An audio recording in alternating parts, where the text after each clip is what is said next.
বৃষ্টির দিনে কি করবা ভাবছো?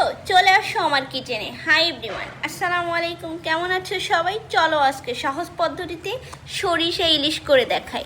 দেখতেই পাচ্ছ 6 পিস ইলিশ নিয়েছি, লবণ একটু হলুদ দিয়ে মাখিয়ে নিয়েছি। তার মধ্যে মশলা রেডি করে ফেলছি, পেঁয়াজ রসুন কাঁচামরিচ বাটা এবং সরিষা বাটা। আর এই পুরো রান্নাটা করব আমি সরিষার তেল দিয়ে। দেখতেই পাচ্ছ মশলা অলরেডি রেডি করতেছি।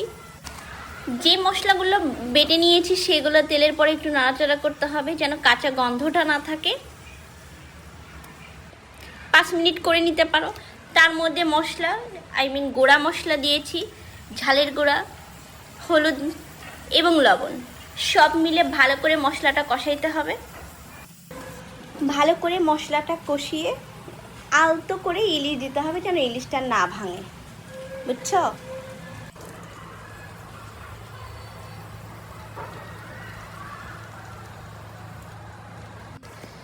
অল্প পানি দিয়ে দিবা, সাথে কিছু কাঁচামরিচ,